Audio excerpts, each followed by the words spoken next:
इस मुआशरे में जब लोगों ने उलमा का दामन छोड़ा, आप देख लीजिए, मैं किसी की बुराई नहीं करना चाहता, लेकिन हकीकत पे मबनी कुछ चीजें हैं। देखिए इनके पीर, देखिए इनके मुर्शिद, देखिए कभी फूंको वाला पीर, पूरी कौम किस चक्कर के पीछे लगी हुई है। और आजकल ये बापा साहब बड़े मशहूर हुए पड़े हैं। सबसे बड़ा नुकसान अगर अहले सुन्नत का हुआ तो किबला ताहिरुल कादरी के जाने से हुआ। यह बंदा जब तक पाकिस्तान में था, इसने एक बहुत बड़ा तबका अहले सुन्नत का संभाल के रखा था। और मैं कहता हूं शिया इस बंदे का शुक्रिया अदा करें, क्योंकि ये अहले सुन्नत में से वाहिद बंदा है जिसने ईमान अबू तालिब पे इतनी मेहनत की, जिसने किताबें लिखी, जिसने मनाक़िब अमीर, सबसे बड़ी किताब इसने लिखी है मनाक़िब मुस्नद अमीरुल मोमिनीन पर। इस बंदे ने बड़ी मेहनत की है और बड़ा शऊर दिया इसने अहले सुन्नत को। जब तक ये आता था, तकरीरें करता था, यानी गोया वहाबियत के लिए बंदा मौत था। इसने नासिबियत को पाकिस्तान में खत्म करने की बड़ी कोशिश की, लेकिन हाँ कई जगहों पे उसके अपने अकीदे हैं, हमारे अपने अकीदे हैं, लेकिन इसने पॉजिटिव रोल किया अहले सुन्नत में। अब जब इन्होंने इसका साथ छोड़ दिया, अब जाहिर है इसने आवाज दी, पूरी आवाज जरा शियों को तो इतनी नहीं थी, पूरे आलम अहले सुन्नत को इसने आवाज दी कि बाहर निकलो, कोई रेवोल्यूशन लाओ अपने भले में। कौम नहीं निकली, मायूस होकर कनाडा चला गया। लेकिन जब से ये बंदा गया है तो अक्सर बरेलवी हजरात कहाँ चले गए हैं? बाबा साहब के दामन में चले गए हैं। और आप में यार देखो क्या है, इसके बजाय कि लोगों को दामन अहले बैत का आशिक बनाया जाए, लोगों को अहले बैत के करीब लाया जाए, आज पूरे तरीके से वो ऐनकें, वो अहले सुन्नत का तबका जिसे हम बोलते थे कि ये मुहिब्बे अहले बैत है, उनके अकीदों को बिगाड़ने की कोशिश की जा रही है। ऐसी ऐसी बातें, ऐसी ऐसी मन घड़त बातें जिनका ताल्लुक न हदीस से है, न कलाम रसूल से है, न सीरत रसूल से है। एक तरफ शियों पे फायर काटी जाए, ये तौहीन सहाबा करते हैं, लेकिन वो ऐसी ऐसी हदीसें पढ़ें जिसमें तौहीन अहले बैत भी है, तौहीन रसूल गिरामी भी है। लेकिन मैं यार तो आप देखिए ना, वाकई मेरे मौला ने सही कहा, पर मैं जो अक्ल का दामन छोड़ता है वो जाहिलों के दामन में गिर जाता है, जो अली का दामन छोड़ता है वो वादी जहल में जाके गिर जाता है। अब मैं क्लिप इनका देख रहा था, इन्होंने कहा देखो ये हदीसें जो शिया पढ़ते हैं ना अहले बैत की शान में, ये नहीं कि सिर्फ अहले बैत की शान में है, ये दूसरों की शान में भी है। तो किबला एक हदीस तो सुना दीजिए कि देखिए शिया पढ़ते हैं ना, इन्नल हसनो वल हुसैन सैयदा शबाब अहले जन्ना, हसन हुसैन जन्नत के जमानों के सरदार है। का ये थोड़ी है सिर्फ इनके लिए कहा है, नबी ने किसी और के लिए भी कहा है। अब देखिए हमारी किसी और से जंग नहीं है, लेकिन फजीलत तो सही पढ़ो ना, नकल में भी अक्ल होनी चाहिए ना, बातें वो करो जो सही हो। अब हर वो फजीलत जो अहले बैत की है वो उठा के किसी और को दे देते हैं। आज नाते भी पढ़ते हैं तो धुने शिया नूए खानों की उठाते हैं। भाई कोई अपनी क्रिएशन तो पैदा करो ना, अपनी धुने पैदा करो ना। लक़ब भी देने हैं तो तुम अहले बैत का उठा के किसी और को दे देते हो, फजीलत भी देनी है तो वो नबी ने जो अपनी आल के लिए कही तुम किसी और के लिए बना देते हो।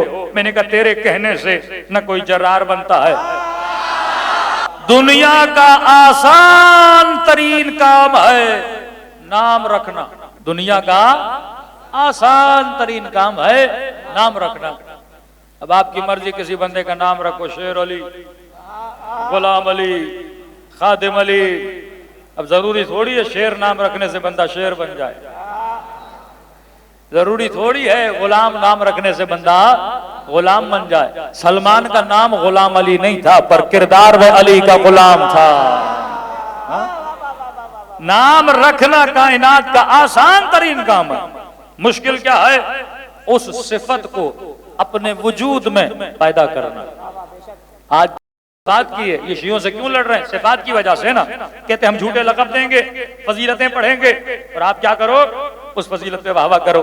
मैंने कहा कोई बात नहीं, आप फजीलत पढ़ो, लेकिन वो फजीलत जो वाक़ई रसूल खुदा ने बयान की हो, वाक़ई कुरान में मौजूद हो। अब जनाब ने हदीस पढ़ी, नबी ने फरमाया इन्नल हसन वल हुसैन सैयदा शबाब अहलिल जन्नह, हसन हुसैन जन्नत के जवानों के सरदार हैं। अब का ये हदीस किसी और के लिए भी है? का जनाब किसके लिए है? पर मैं फला फला जो है वो जन्नत के बूढ़ों के सरदार है।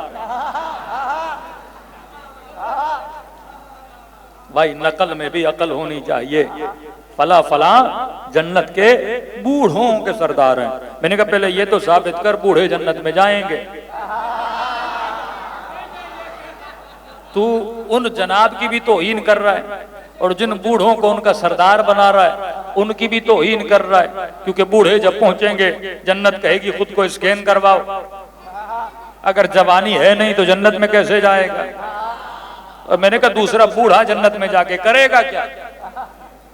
जन्नत है लज्जतों का नाम, जन्नत है नेमतों का नाम, दांत होंगे नहीं, न सेब खाएगा। अल्लाह तो पूरी जन्नत में केले की फसलें लगा दे। हाँ भाई, तो क्या जाके जन्नत में करेगा।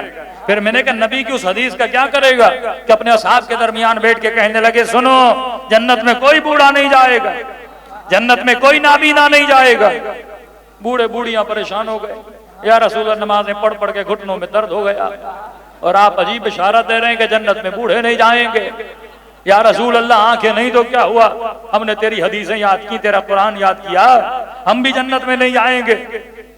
अकल के बड़ो देखो तो सही, मैं मुस्तफा भी बूढ़ा हूं, कभी ये नहीं सोच रहे मैं क्या कह रहा हूं कि जन्नत में बूढ़े नहीं जाएंगे। क्या जन्नत कमाल का आलम है, जन्नत में वही जाएगा जिसके अंदर कमाल हो, और बुढ़ापा नक्स है, जवानी कमाल है।